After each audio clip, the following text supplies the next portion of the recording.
Okay, I don't know. Whatever it is, it's not right on the teleprompter. I don't know what that is. I've never seen that. No, there is. We are going to do Sting, yeah. Okay, but yeah, I can't read it. There's no words on it. Okay. Ready? Sure. There's no words there. To play us out. What does that mean? To play us out. Sting is going to do. It's a video. Sting video. Okay. What is for credits? I don't know what that means. To play us out. What does that mean? To end the show? Yeah. Yeah. All right, go. In 5, 4, 3. That's tomorrow, and that is it. Okay. In 5, 4, 3. That's tomorrow, and that is it for us today. And we will leave you with a. I can't do it. Okay. We'll do it live. Okay. No. We'll do it live. Fuck it. Do it live. I'll write it, and we'll do it live. Right. Fucking thing sucks. In 5, 4, 3. That's tomorrow, and that is it for us today. I'm Bill O'Reilly. Thanks again for watching. We'll leave you with Sting and a cut off his new album. Take it away. Do it! Just do it! Don't let your dreams be dreams. Yesterday, you said tomorrow. So just do it! Make your dreams come true! Just do it! We obviously didn't communicate clearly. We're here to discuss your surrender, not mine. Tú eres tan romántico molestando con una dipa. Me preguntas si te quiero. Yo te digo que no estoy lista y no quiero comenzar. No hay nada que empezar. Yo te dejaré atrás. Mientras gano más y más. No estás en mi nivel y tú no eres obligación. No estás motivada y tú aburres mi corazón. Eres un idiota sin inteligencia y razón. Entonces déjame tranquila mientras escriba tu canción. Tú eres tan romántico molestando con una diva. Me preguntas si te quiero. Yo te digo que no estoy lista y no quiero comenzar. No hay nada que empezar. Yo te dejaré atrás. Mientras gano más y más. No estás en mi nivel y tú no eres obligación. No estás motivado. Corazón. Eres un idiota sin inteligencia y razón. Entonces déjame tranquila mientras escriba tu canción. Estoy aquí a disfrutar. Estoy aquí pero quiero gozar. Si quieres a mí pero vamos a bailar. Cintura a cintura, papi, tra, tra, tra. Bailando, gozando y me gusta tomar. Pero no quiero pendejos que no quieren respetar. Déjame pendejo, papi, ya no más. Déjame pendejo, papi, ya no más. Estoy aquí a disfrutar. Estoy aquí pero quiero gozar. Si quieres a mí pero vamos a bailar. Cintura a cintura, papi, tra, tra, tra. Bailando, gozando y me gusta tomar. Pero no quiero pendejos que no quieren respetar. Déjame pendejo, papi, ya no más. Déjame pendejo, papi, ya no más.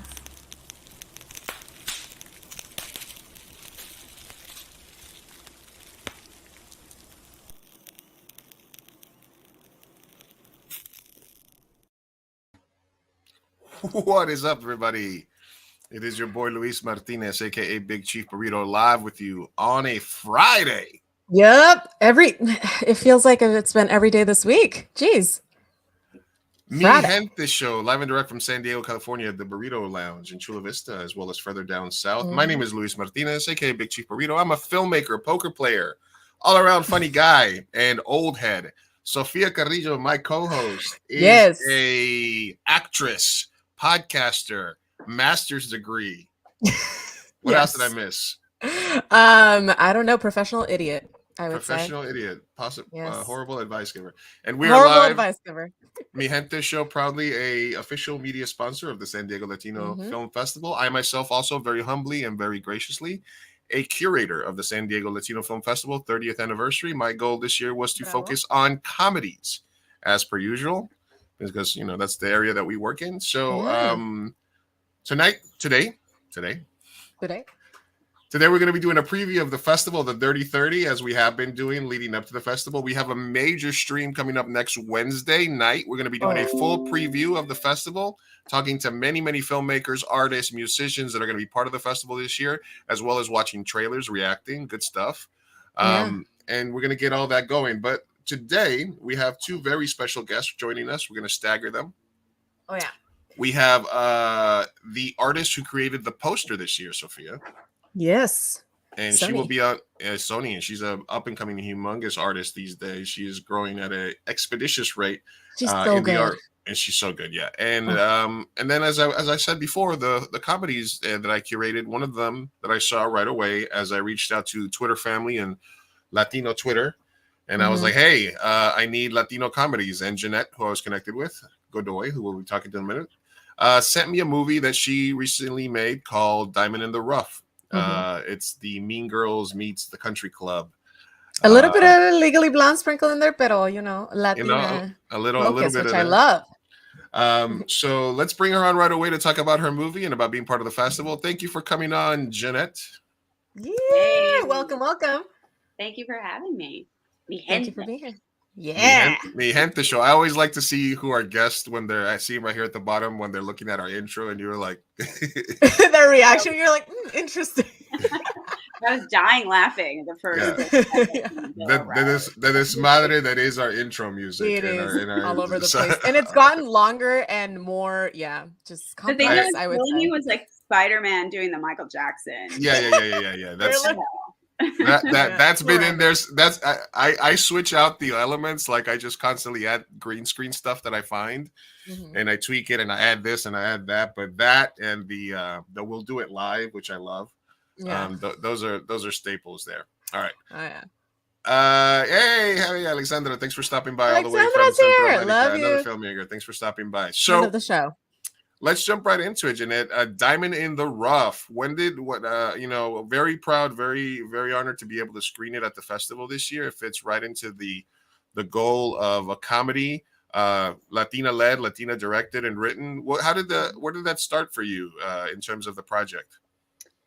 I really got lucky because I had just recently signed with an agency, here in LA, because I've been directing commercials for like the last 12 years while I was, finishing raising my twin daughters, which I was just talking to you about them. They're 22 years old, about to graduate college. So directing commercials for me was a more manageable career to have while I was, still being like the tennis team mom and the theater mom and all the mom stuff like that. That was also like an important career, thing for me in my life. And so I signed with an agency, and my agent said, I want to get you a movie. I feel I'm gonna get you a movie. Like before the end of the year, we're gonna get a movie, which I thought, okay, that just never happens.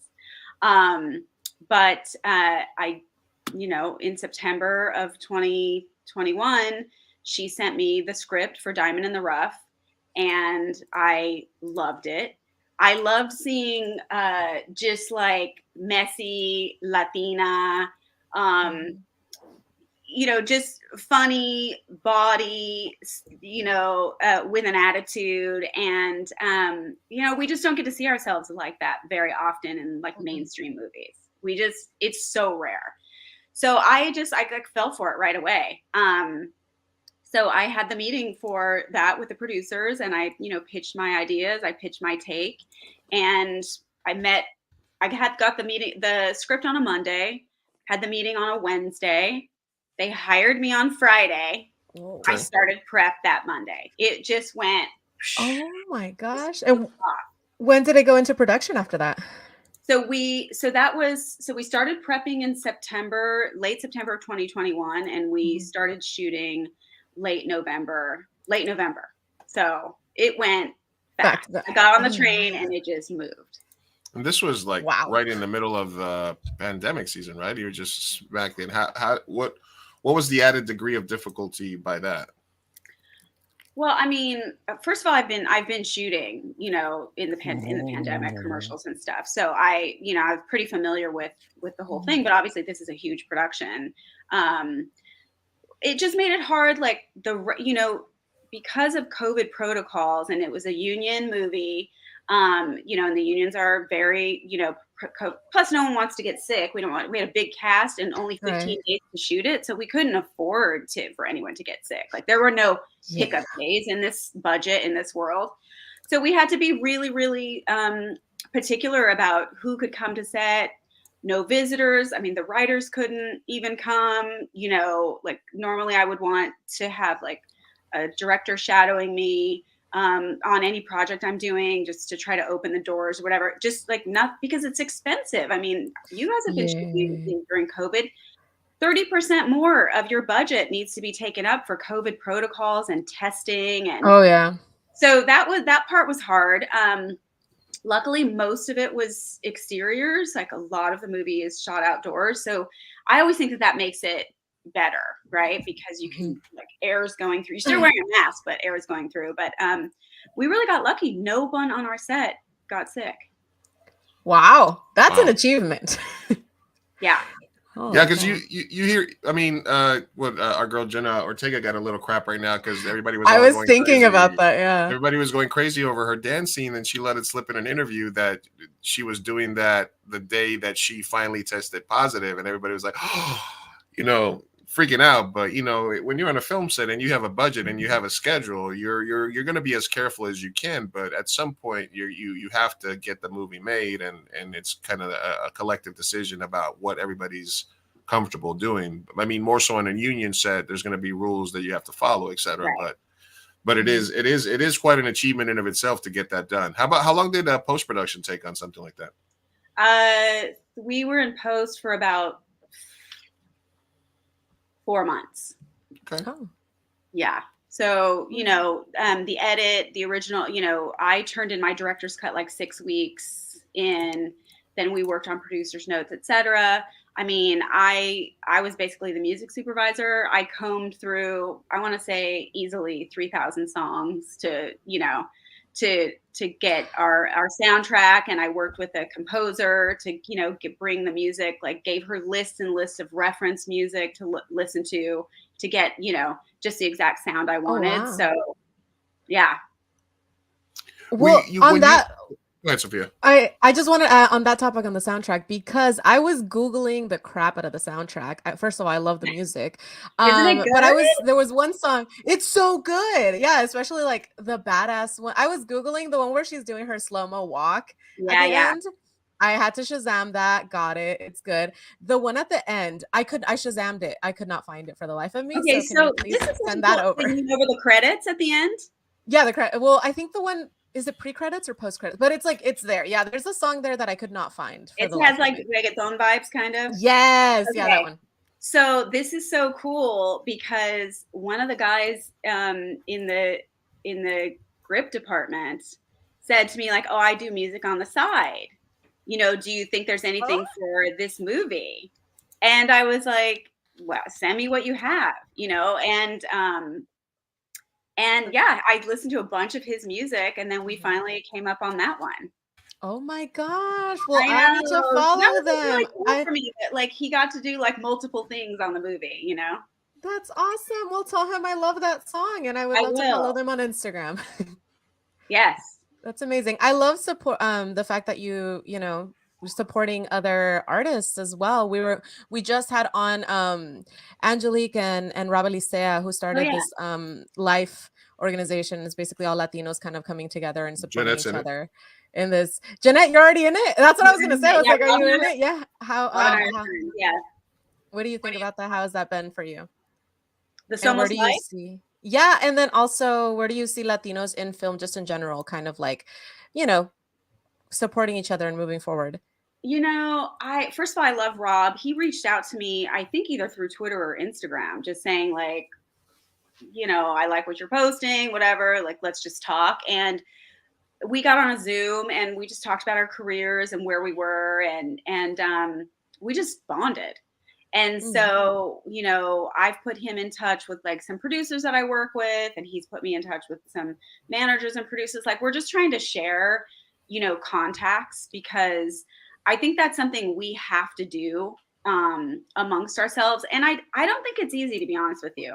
I think it's hard. I think there's a lot of I mean, I'm just going to say it honestly. I think there's a lot of gatekeeping in our community. Yeah.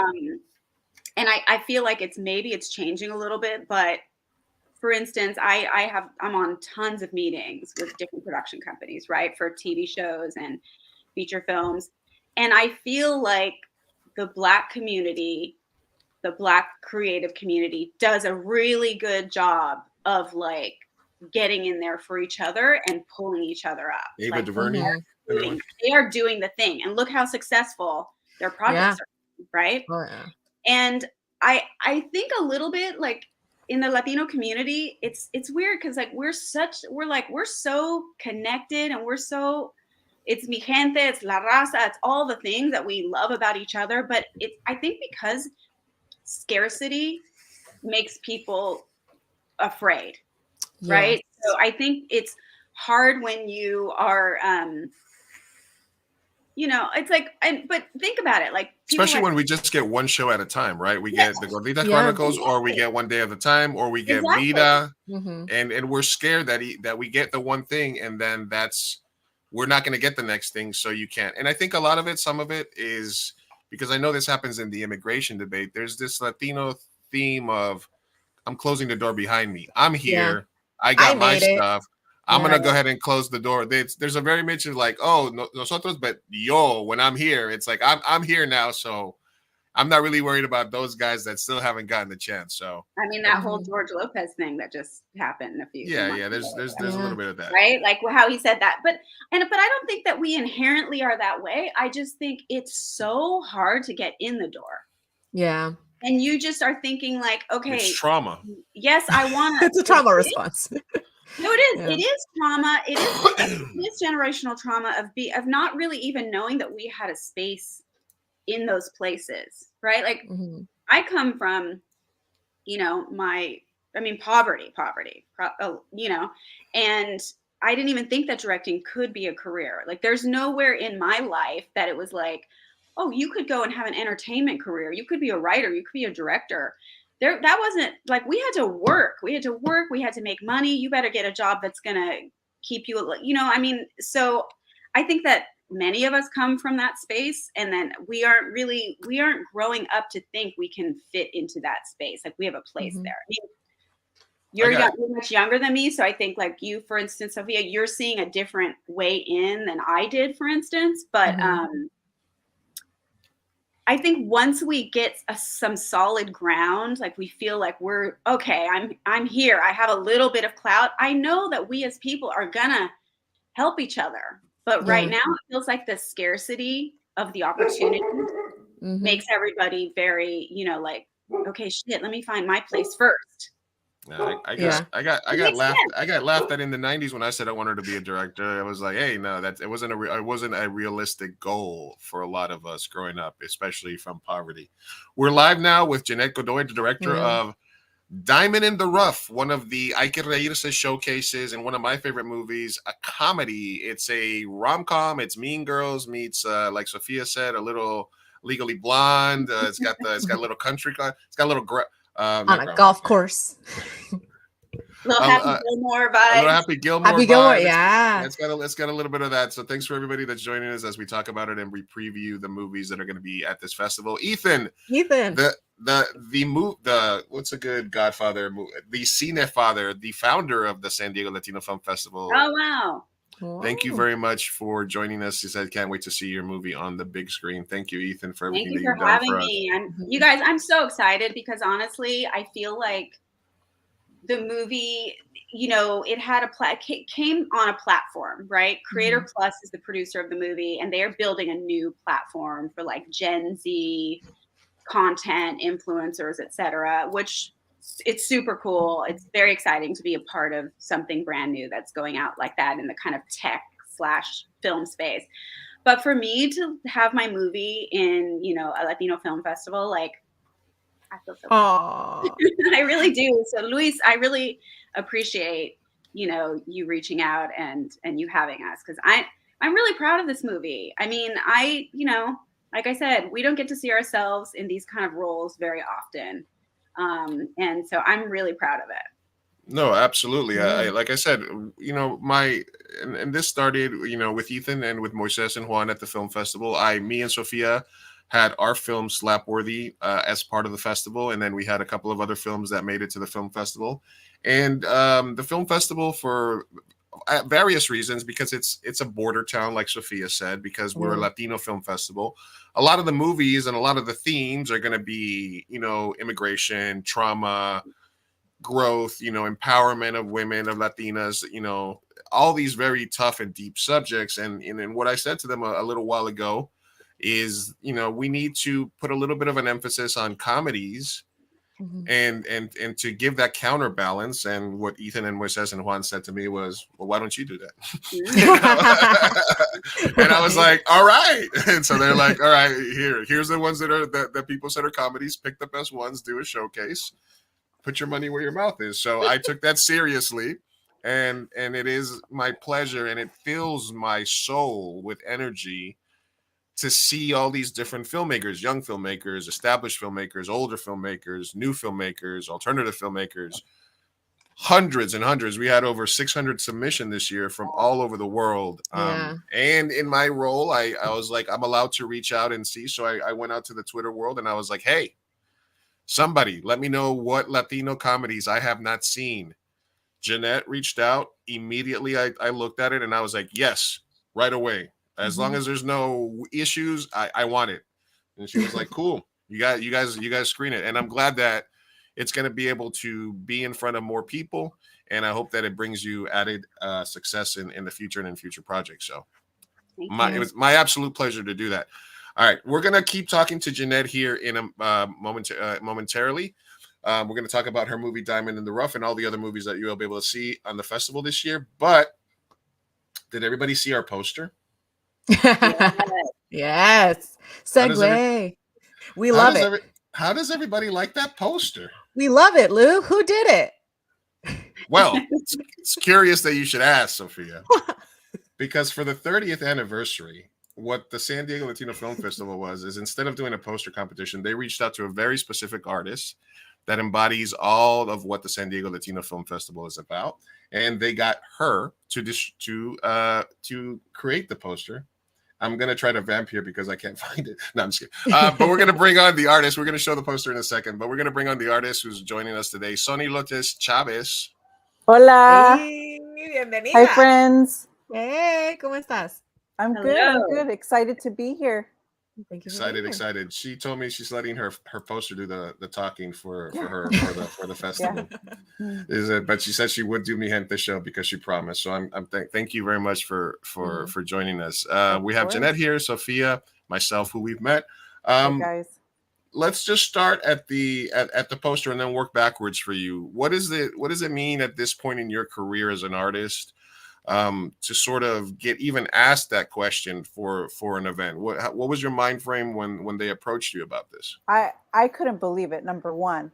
Well, a little backstory is I've followed the San Diego Latino Film Festival for quite some time, and I know that they were doing the contest for several years, and I always wanted to enter, but I was always fearful. I always thought, I'm sure they get hundreds, if not thousands of submissions.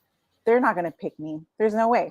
And when I got asked, I couldn't believe it. Honestly, it was a dream come true. And I was super excited to work with the team to create what we did together. Absolutely. So they approach you, they say, we don't want 1,000 artists. We want one artist. We want you. Yeah. And then how does the process of creating the piece, did you already sort of have something in mind from the other years when you were sort of thinking about it, or did this all come to you all at once? No, so I looked over all of the posters and I wanted to get a little bit of inspiration. A lot of those posters are, in my opinion, they're so amazing. And I didn't think that I could do something even similar, but just to be one of the artists alongside the other artists was a blessing in itself for me. But yeah, I did a little bit of research by looking at the other posters, and then I worked with the team, and together we came up with this idea, and we all love it. Yeah, I love absolutely. it. Look at the It's nopales on the side. Look at I love it. How did you get into art? I know it's on your bio it said art keeps me sane. So I was just wondering, how did you fall into it, and what was your journey with falling in love with art making? So I had an art gallery alongside my partner. It was called La Bodega Gallery in Barrio Logan in San Diego. And we had that for about 6 years. And when the pandemic hit, we weren't allowed to have any more art shows. So we couldn't make money. So we couldn't pay rent. So we lost the space. Oh, wow. And, you know, I was kind of forced to think about what I wanted to do right away because I needed to make money, of course. And I also wanted to think about my future. Like, did I want to continue to have an art gallery? Because it was awesome helping other artists showcase their work, but I never had the opportunity to really launch my career and think about my work.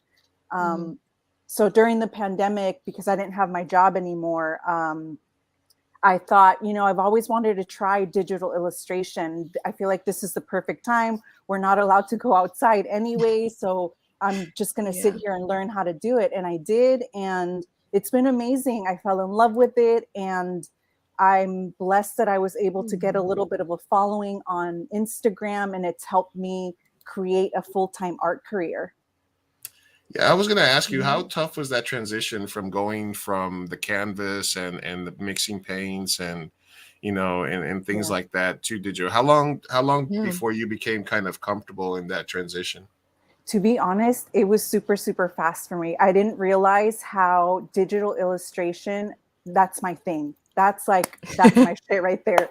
Acrylic painting was awesome and it was fun, but I was such a fast painter that it slowed me down to do it on canvas. I don't know if that makes sense, but with digital illustration, I'm able to edit, I'm able to erase things, add things so quickly. So for me, that's like, I fell in love with it right away. It took me just a couple weeks of watching YouTube tutorials and I learned it, I picked it up, and like I said, I just feel like it's my thing. That is awesome. I like this one as Colombian. It's Colombia. And it's a lot of activism that you do in your art. Are you a political person in general? Like, how does that? You know, I'm not, but I kind of feel like, of course, people of color are, they just need someone to help them with their voice. And I feel like, you know, if I have a social media following, I'm going to use it for something. I'm going to use it to speak my voice and help others speak their voices as well. So yeah, I do a lot of speaking through my art, and I hope that, I don't know, it shares awareness in some way. We're talking live with Soni Lopez Chavez. You can find her at Soni_artist on Instagram, and you can see all of her cool artwork. And she already has created an incredible piece of artwork, not only in terms of the artwork, but in terms of the motif. It's basically, you've created the whole sort of aesthetic for the festival this year, because all of the announcements and everything is using your same branding and color scheme, etc. And as Sofia said, there is definitely such a, if you can see here, everything that's festival related this year has her color scheme, and everything is being labeled really like cool. that. Yeah, no, so it's definitely awesome to see that. Do you feel that this is jumps? I mean, you've already established yourself as a digital artist. You've grown your following exponentially over the last several years. Do you feel that this is one more step sort of forward in your career? Oh yeah, 100%. I mean, doing the poster, I got to meet so many cool people like yourself. Look, I'm on this podcast. Right. I wouldn't have done it without the poster. So yeah, definitely. I'm excited to where I'm going to continue to go. Oh, absolutely, absolutely. Excited Alexandra says you make some beautiful art, Soni. Thank you. Oh, thank you. Thank you, Alexandra. Besides the poster, are you also going to be, I know that Arte Latino, Melody and Andy came and talked a little bit about it. Are you also going to be participating in that, or are you sort of taking a step back in that? No, I am. I will be participating in the opening, which is March Thursday? 9th, right? Yes, I'll be there. I'll be there along with some of my art prints. Absolutely. Awesome. And this is a great time to remind everybody that the San Diego Latino Film Festival, oh, and I forgot to say it, is is 6 days away. Whoa. I know. 6 days away. Next Wednesday, we will be doing a full preview from 7 p.m. to 10 p.m. We're going to be watching trailers. We're going to be previewing movies. We're going to be talking about it. We're going to be giving away 2 full passes, 2 full VIP passes, 2 full VIP passes. Soni, you're eligible for these as well if you want to give them to some of your friends and family. Okay. 2 full VIP passes to the festival. That includes opening night party, Sabrosa Latina Orchestra. You know what? I'm not going to say what I was about to say about Sabrosas Latinas, but Sabrosa Latina Orchestra opening night. We got this La Sonora Dinamita on closing night. We have Sabor Latino on the first Saturday. We also have the awards night on Saturday 18th. And you can find more information at sdlatino.com. It'll take you to the film guide for Eventive. You'll be able to find the films. Let's see if we can find Diamond in the Rough. Yeah. Oh, nice. Hell yeah. Diamond in the Rough is playing Monday, March 13th, right after opening weekend, and that'll be at AMC Fashion Mission Valley, and it also playing at the Digital Gym downtown San Diego on Saturday, March 18th at 2:30 p.m. That's the smaller, more friendly. You know, it's a really cool, like perfect size for like a screening room, etc. Yeah. When can we expect you to drive down, Jeanette? I'm gonna go both days. Yes, awesome. Yeah, and on I think on the Saturday, my parents are gonna come too. Ooh, there you go. That's awesome. My dad and my stepmom, they used to live in San Diego actually. And my stepmom was telling me, Lupita, she was telling me that she always used to go to the San Diego Latino Film Festival. Like she would buy all the tickets and go all the time. So she's so thrilled and excited too that I have a film there. But yeah, and my sister lives in Tijuana, so I think she's probably going to come over, and we're going to have a little family moment. Oh, that warms my heart. Oh, my heart. I love it. Yeah, it's incredible, man. I remember, and I told this story when we were at the festival, Sofia, but when I first came out to San Diego in 1996, and I came after high school, and the first place we ever, as a child of divorce, you go back and forth between your parents, and when you go to, and usually one of the things you do is you go watch movies, right? So the reason, and I didn't realize this till later in my life, that the reason movies were so important to me is because I remember seeing Tango and Cash in a movie theater in Medellin with my dad in like 1980 something. And I remember seeing Titanic in a movie theater in San Diego with my mom in 1997, and stuff like that. And those things were really monumental in my life. And I think it's really what brought out the love of cinema later on. But the first place I ever watched a movie in San Diego was at Mission Valley. And then literally in 2000, what year was Slapworthy in? Like 2017. 17, I think. 16. Yeah, we watched Slapworthy, my movie, in the same movie theater where I watched the same movie in San Diego. So stories like that about people that are getting into the festivals and stuff like that, and I recommend it all. And let me just make sure everybody knows that if you are going to come to the San Diego Latino Film Festival, Mi Gente Show is a proud media sponsor. We'll be live streaming from the events. We'll be hosting Q&As for various films. If we have enough cast and crew there and moviegoers, we'll be doing Q&As for Jeanette's film. And so if you want to come down, make sure that you use code Mi Gente Show, all one word, and you'll get 15% off all your tickets.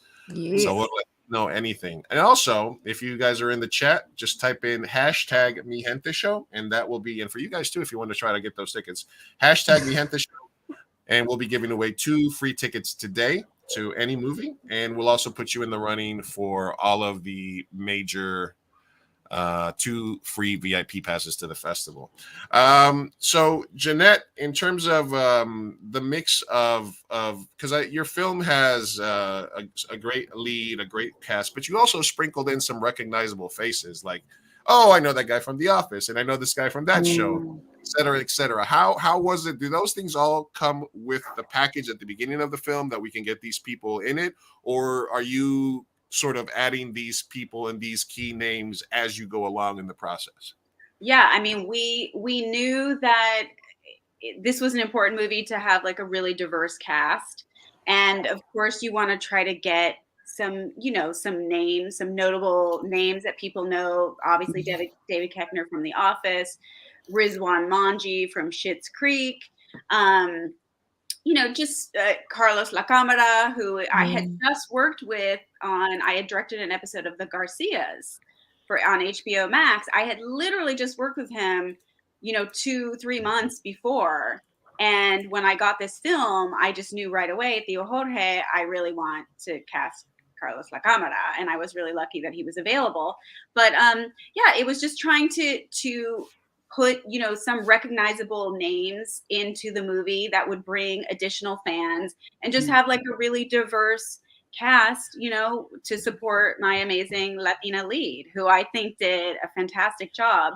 And I have to say, Samantha Boscarino, her family is, she's half Ecuadorian. Her mom is Ecuadorian. I believe her dad is Italian. You know, there's a scene in the film, and she's looking at little photos of her family. Those are her real abuelos.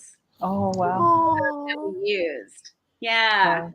So it was cool. It was cool for both of us. She had not worked with a Latina director, and it was a really exciting project for both of us. Wow. I wanted to ask you both kind of about the intersection of film and art. Let's start with Soni.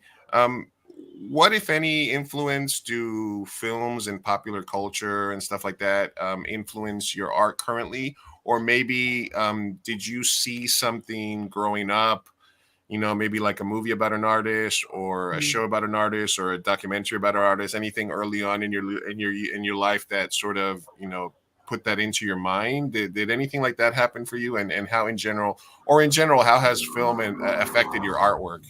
Oh, definitely. Music and movies. I mean, that plays such a big role for, at least for me as an artist. I grew up with my dad watching Pedro Infante, black and white movies, you know, all the classics. And I'm in love with those type of movies. I feel like watching, especially females in black and white movies, is so powerful. And to continue to see them on throughout the years, and now to have female directors, like that's incredible and so powerful within itself. Definitely watching any movie, to be honest, is super inspiring. Yeah, absolutely. And Jeanette, how about you in terms of the opposite? Does there an aesthetic that sometimes maybe a specific artist kind of brings out in you that makes it onto your film? Is there anything like that in terms of like art, culture, or when you see some work like Soni's that incorporates, like, you know, being a woman, being an artist, and ethnicity and culture? Does that motivate you, or does that sort of spark ideas for you creatively? Yeah, I mean, I'm a super visual person, but I am huge into music, you know, and I used to, I don't know if you know my background, I was a choreographer for a long time. And so. Oh yeah, baby got back. Am I right? Yes. I wanted to get into it later, but continue.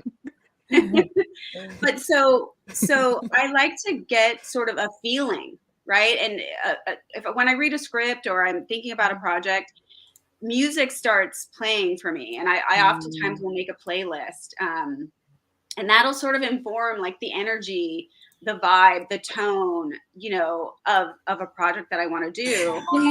But of course, yeah, I'm always looking at art and films and music videos. Just, you know, I mean, there's so many talented artists out there, and anytime I can, you know, be inspired by Latinos, I mean, that's like, it feeds my soul, you know? So to see your art, Soni, my brother's an art, you know, my sister works in the business. My little brother, he's a graphic designer. Like my brother Mario is a composer. We're all just, you know, we're all art centric people. So, and that really comes from my father. My father, although he was an urban planner, he also was an artist, and he used to draw, you know, birthday cards for us and stuff like that. He took me to the movies when I was a little kid. I mean, we went to see Dr. Zhivago. Okay, that's way before your guys' time. Yeah. It is a very extremely long movie, but I fell in love with it, and I was a kid, and he was taking me to see these movies. So yeah, I've always been inspired by, you know, by watching others, and especially culturally. Look, you're talking to somebody that's who amazing. sat through Titanic twice and the Thin Red Line once. So I have nothing. Actually, no. I sat through. I told this. I sat through Titanic 3 times. Once with my mom, Wow. and 2 other times with 2 different girls I was dating. So Oh my god. I can. You can handle it. I can handle a long movie. I don't know what this whole thing with like 82 minutes or keep it under 90, stuff like that. Give me a director's cut. Give me 3.5 hours in a theater any day. Well, you know what's crazy? It's crazy how I talk to a lot of people now, because I think in the age of, obviously, of social media, right, of instant gratification, watching videos on your phone, but also binging. So like you can binge an entire series, half-hour series, or even hour-long series, right, in a day. Yeah. Then I have friends who be like, "Oh, but a movie's going to take too long." It's like, but yesterday you told me you watched 6 episodes of this fool. Like, how did you watch 6 episodes of this fool, but you can't watch one movie? Explain that to me. That's the meme. It's like, hey, he's like, you want to watch you want to watch a 3-hour movie? No. How about if I give you a 10-hour movie, but I break it up into 10 1-hour episodes? Yes. I'm in. Exactly. I'm in. All right. Our attention span is getting shorter and shorter, guys.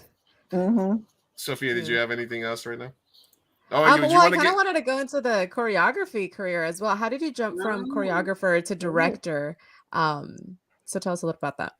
It's so, okay. My dad will say that I've always been very bossy. So apparently it started out that way. But I grew up as a dancer. I always was a choreographer since I was a little kid. I used to watch like Soul Train and American Bandstand, all those shows. And my parents were teenagers when I was born. So I would like learn the dances, and then I would teach my mom and all her friends all the dances. Like I was this little Juanita there with my white go-go boots, and I'm teaching them all the grooves. So I started training in ballet, and I learned ballet and jazz and all that stuff. And I always was the choreographer on dance team, for talent shows. When I went to college, my friends were trying out for cheerleading. I would always do the choreography. So it was a pretty, a natural thing that I moved into straight from dancing professionally into doing choreography. But I have to say it was seamless moving into directing, because I had choreographed all kinds of things: big, huge field shows, cruise lines, feature films, music videos, TV shows. So I've been in the business for 30 years. So moving into directing was very, very easy. And there are a lot of amazing choreographers who became directors. Debbie Allen, Claude Fosse, Adam Shankman, a lot of incredible. And it's you're looking at the big picture as a choreographer in this one, in this one department. But as the choreographer, you also have to look at the big picture and how it's going to work with the camera, right? How are these moves going to work with the camera? So I learned that kind of early on. And I have to say, for comedy and comedy timing, my dance background is everything.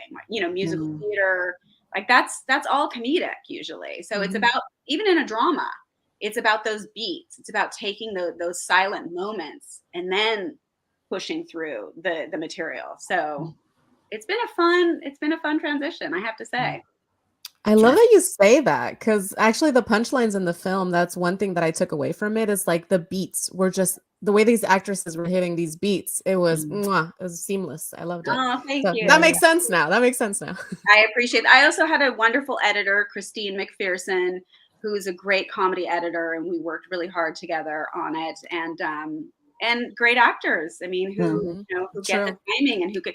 I mean, in a 15-day shoot, there's not a lot of time for, let's do 20 takes. It was, let's do 3 takes and move on. So comedy's rough. It's so fun. I enjoy it. So whether or not Jeanette is responsible for the change in the culture of the big booty movement, that's up to everybody. That's up for you to decide. But did she play a major part? Absolutely. Absolutely. As she sips her tea there, her water, she's My husband that I have been working. What happened? My husband likes to say that I'm like the precursor to twerking with that. Yeah, you listen. You paved the way. Wait, what was that like? Okay, wait. I have to go because back there's in time. before What and was after Baby that Got Back culturally. like? Yeah, There's- no, there What is. was There that is. set? Yeah.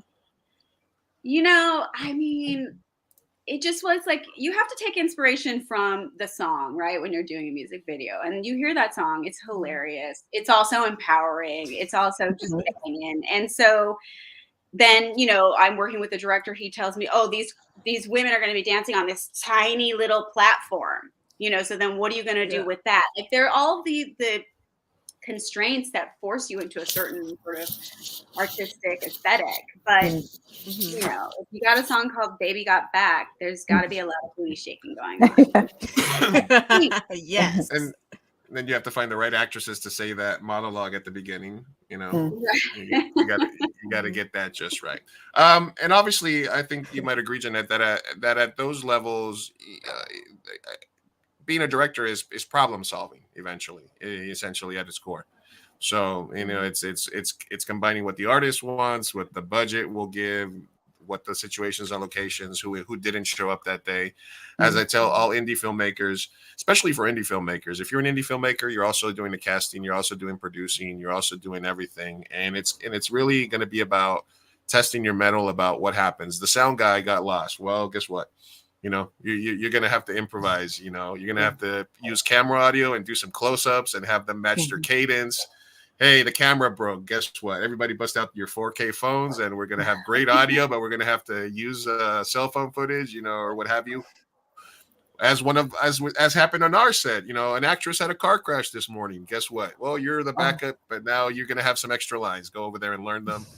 It's got about problem solving and you know, to a degree, art as well, right? Because sometimes you make a mistake and you turn it into a happy little tree, as they say. Etc. Let's watch the trailer for Diamond in the Rough. If you guys are okay with that. Do it. Yes. Yes. All right. Late again. Story of my life. 2 years out of school and still no job. Your parents must be Dead. No, I'm kidding. Well, no, I'm not. They are dead. Pobre millennial, blowing yet another interview your rich deal set up for you. I spoke to the head of Gilmore Country Club, and I'm gifting you a seasonal membership. IQ isn't enough. You need to have EQ. And your stuffy country club is going to give me emotional depth? Was worth a try. Since when does staff get to walk through the main building? Hey, you. Jason, this is Mr. Alvarez's niece. This song. Did they welcome you with open arms? She's not Gilmore material. Yeah, I didn't think so. Rule number 1, the dress code is everything. Ooh. Who said she wouldn't last a week? This club will never accept someone like Ariana. No public intoxication. No gambling. And no cursing. Me. And that is the perfect segue to our last rule. No fraternizing with the staff. Fraternizing? Girl, membership is down. If something doesn't change, this could be the last year for all of us. Well, I can think of a million ways to make this place more fun. The annual new member drive is coming up. I could recommend you to the committee. Great. It's run by Mrs. Skylar Harrison. Yeah, that's not going to work. This means war. You really think you can pull this off? I think I can save this place. It's going down. Oh, that was aggressive. She's really got a tight grip on your balls, huh, son? Kyle? Bill, you would be so much more attractive if you talked just a little less. That's funny. That's what Kyle says about you. I've been thinking, I know people who can make people like her disappear. You know Chris Angel? I can't. Her. There we go. Now that was awesome. That is exciting. Very colorful. How does that? Yeah. Well, here's the pitch, Jeanette. Okay. Diamond in the Rough Part 2. And Sofia is her long lost cousin, and she comes. I'm the cousin. She's a cousin, and then we're looking up alike. Yeah. Get it out. I'm trying to think of like Diamond the Musical. Diamond. There you go. Oh, nice. Diamond. We think that Ariana and Jason are going to get married, but they break up, and really Theo Jorge gets married. It's like destination wedding. I don't know. Yeah, Diamond in the Rough too, even rougher. Yeah. Caroline Hennessy Lucy's character and Stella get married. Yes. Oh no, did I break up? Hello. No, you're good. You're good. You're good. All right, we're live with Jeannette Godoy, director of Diamond in the Rough, as well as Soni Lopez Chavez, artist, creator of this year's festival poster for the 30th anniversary, the Dirty 30 San Diego Latino Film Festival. You know, it's been an honor to talk to both of you today. I look forward to looking to seeing you both at the festival. You know, any last thoughts, Jeanette, in terms of what, you know, like you said, I know you mentioned a little bit about being in a festival, but in terms of you know, promoting, you know, Latinos in the industry, you know, what do you hope to, you know, to achieve with having the film here, and what do you look forward to in terms of the growth of Latinos in the industry? Well, I mean, I think that, you know, the fun thing is to have that we have this mix of movies and content that we can come with, that we can tell the border stories or the deeper dramas about, you know, the struggle and the trauma that our people have gone through. And we can tell stories like Diamond in the Rough. And I saw the preview for Los Mecánicos, which looks really hilarious as well. And it's like, we can tell all these kinds of stories.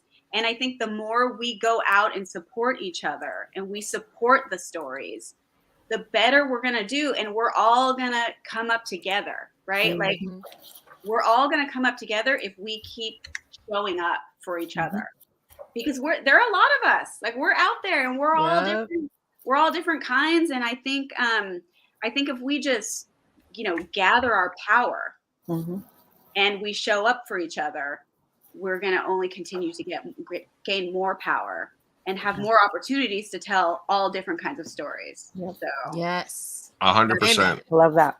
I mentioned this on the when we did the podcast with Rob and Angelique from Somos Life, another organization that we're working with called somoslife.org, which is Latinos in Film and Entertainment, which is as something that we've been talking about. We're going to promote them as well.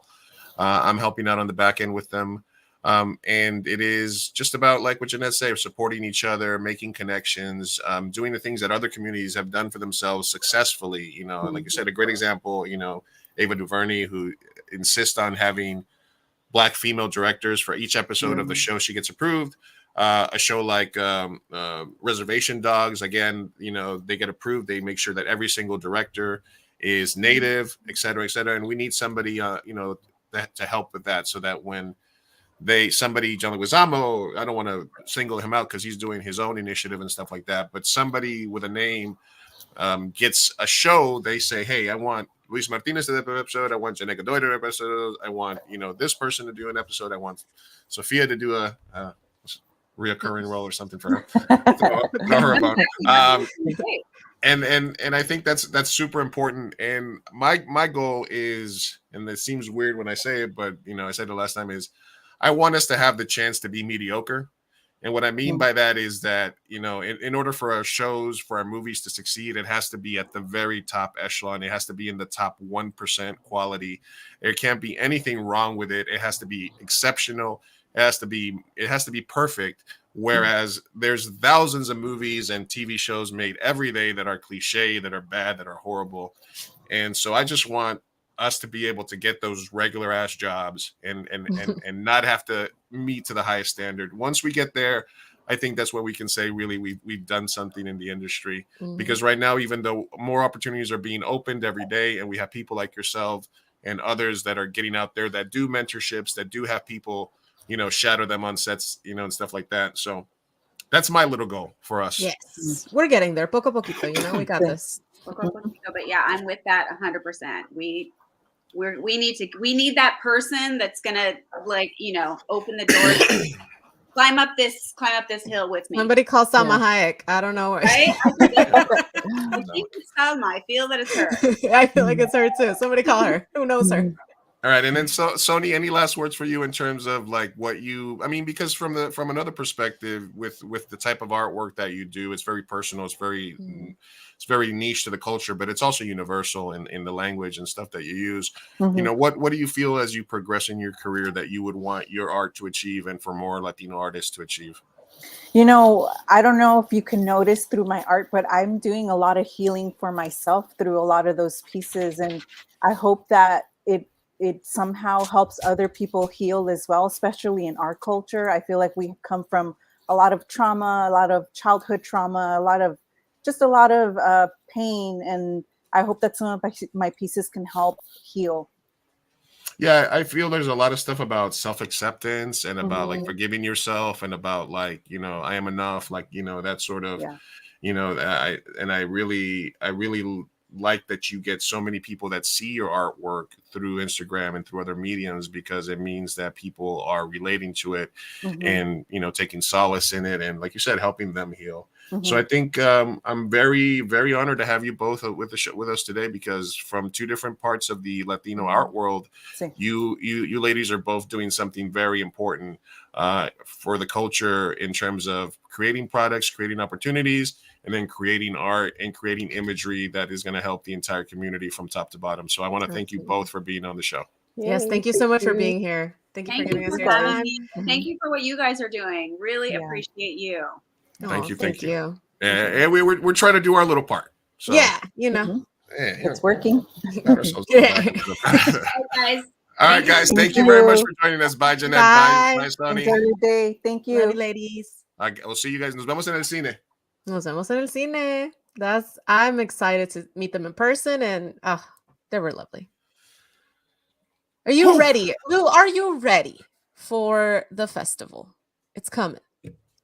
Mentally, no. I knew it. I was like, Wednesday we have such a huge stream.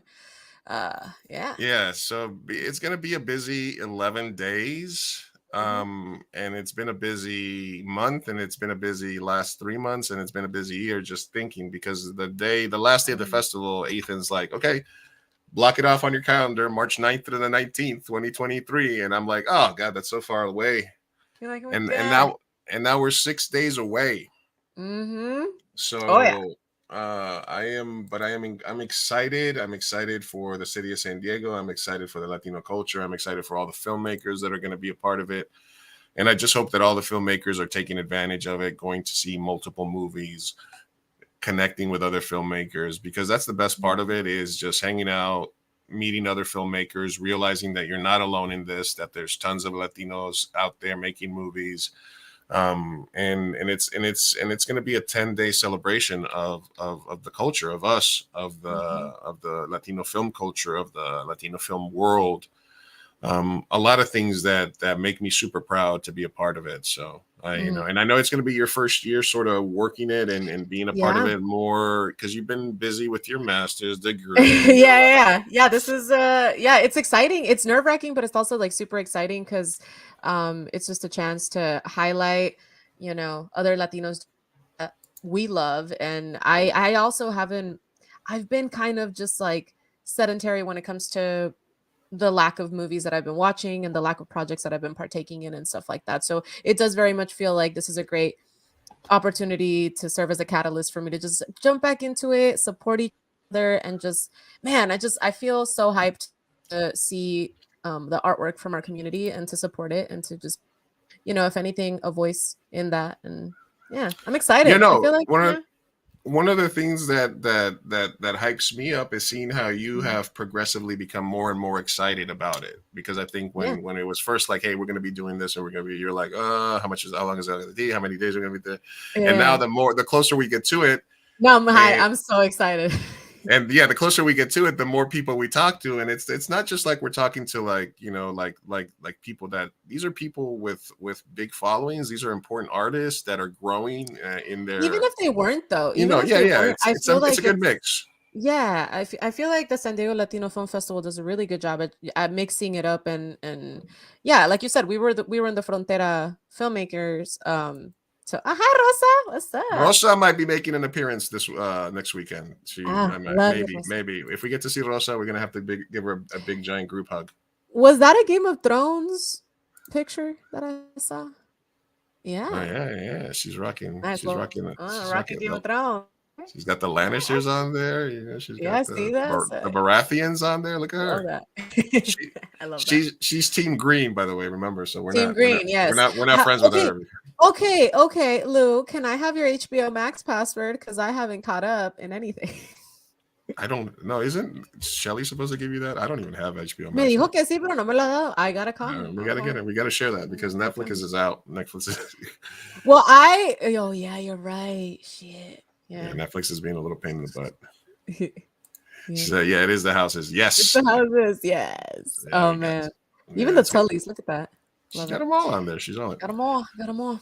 But like I said, it is impressive the amount of talent that we have, and look, like I said, just looking at Sunny, look at Sunny's art. Like she's just got like so much stuff Dude, that's like I know. And it's like so well rounded and so empowering. And like that's definitely going to be a page that I like just recur, just continue to go back and check and like maybe post. Cause you know how like some people post motivational stuff on their stories.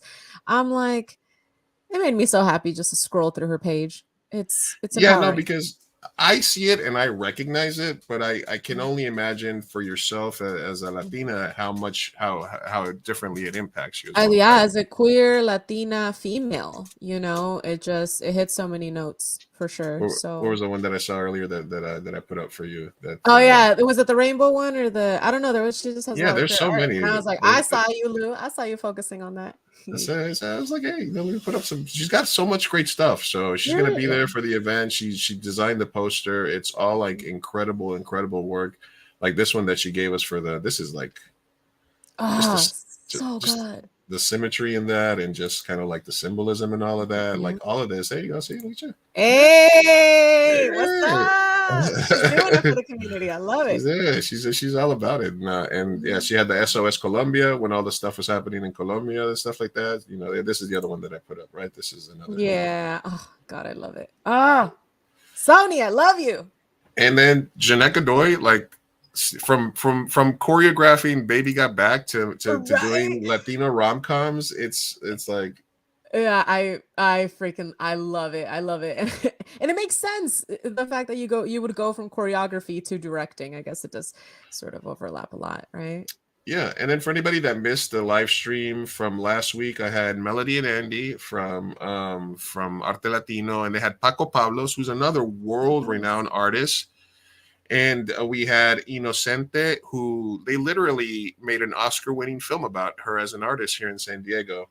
So I like this one here myself. I'm excited to watch all the films. All of the films. The Sage Good vibes only. Sage in a Blood. I love it. I like that one. That was all right. Okay, yeah. All right. You know And then I want Soni to do my tattoo. I want her to design a tattoo for me. That's what I want. Yeah. You better ask her at the festival because you know she's I'm a bag. You beg because she's a busy girl. Look at her. She's got like busy woman. Yes. Yeah, she got over 100 grand on Instagram. People following her. She's growing as an artist. It's good to see them, and it's good to. Hopefully she blows up and she's like a giant artist and stuff like that. It's absolutely. It's gonna be nothing but good. And the fact that they had her do the poster, stuff like that. Yeah, this is another one. Like we talk about this stuff all the time on our show. Where it's like, you know, like whenever it's like whenever it's a white woman, you get it's stuff like that. So not only is she a great artist, but she's very topical. There's a lot of great stuff there. So very happy to have her on. Diamond in the Rough. Very excited to see that on the big screen. Make sure that you guys are watching. Make sure that you guys come out for that movie as well. It's one of the movies I selected as part of that. And go watch the VOD if you didn't already of the last stream that we did for the festival, which features Inocente, Paco Pablos, Melody, and we hopefully. Look, we talk a lot about the movies and Sabor Latino and the parties, but Arte Latino is there's going to be like immersive arts, immersive murals. There's going to be people painting live. And this is happening throughout the festival. There's going to be live painting. There's going to be artists. You're going to be able to buy art, Latino art. And I don't think, and I did a stream about it, but yeah, look, we're talking Arte Latino, Cine Latino, Música Latina. Because not only do we have the festival hub with the art, we also have a sound stage, and Saul, who's going to be on the stream on Wednesday talking about the musical acts, has different musicians every day. Not only do you have a band for opening and closing that party, but there's going to be multiple musicians every day on stage. So from Thursday, March 9th through the 19th, 6 days from now, anything and everything that you want regarding Latino culture, art, music, food, entertainment, podcasters, Everything. artists, actors, directors, sometimes all in one. I'm kidding. Yeah, all in one. There you go. Is going to be there. So, you know, like we've said enough, but it's going to be an important day. And Mi Gente show related. Yes. We will be back on live tomorrow. So this is sort of a shorter stream. Yeah, definitely. Because we just wanted to interview these people and do this for the festival. But tomorrow for our fans, we have a very special guest. Tomorrow at 2 p.m., we're going to be going live with the star and creator of the hit Hulu show, This Fool. Chris Estrada is going to be on the show tomorrow live at 2 p.m. I'm excited. Incredibly excited about that. If you haven't watched This Fool, it's one of the best shows that came out. It's very much in the vein of Reservation Dogs and Atlanta, and in terms of examining Latino culture in a truthful way. It is incredibly funny. There's a lot of great performances, a lot of great actors and actresses in it, and Chris is a very funny guy, and he's doing stand-up, so it's been hard to get him on the schedule, but he's available tomorrow, so we're going to do a special stream, Saturday afternoon stream tomorrow, live at 2 p.m. Chris Estrada, Hulu's hit show, This Fool. Currently, they're filming season 2. So I'm very excited about that stream tomorrow, Sofia. Are you going to finish watching the season? Oh man, I don't have access to Hulu anymore. That's the one that I said I could get you. I can get you on the Disney Hulu. That's the one. Yeah. Okay. It wasn't HBO. Yeah, it was Hulu. So I lost access a while ago. Yeah. No. And then I'm like, I could just pay for it, whatever. But not, you know, if I can get it for free, I'll buy you a taco. Okay, I'll add you to the account and I'll send you the password. All right, guys. Thank you for everybody that joined us today. I know it was a weird time, but I appreciate everybody to stop by, watch the VOD, catch us at the festival. We'll be doing a ton of stuff there. Live back tomorrow at 2 p.m. with This Fool. Hopefully we'll see Rosa, we'll see Jeanette, we'll see everybody. You're going to see us posting pictures live from the red carpet. All kinds of stuff is happening. Very excited. Get your ticket. Use Mi Gente show at the checkout to get 15% off. Thank you very much. We'll see you guys tomorrow. Hasta luego. Hasta luego, mi gente.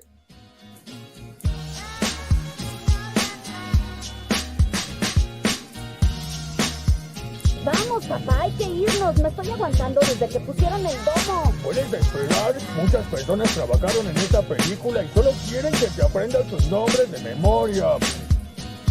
Y yo quiero asegurarme de que ningún animal resultó lesionado durante la filmación de esta película. ¡Listo! ¡Uy, palomitas en el suelo! ¡Chao! Espera, parece que Maggie tiene algo que decir. Es tu primera palabra.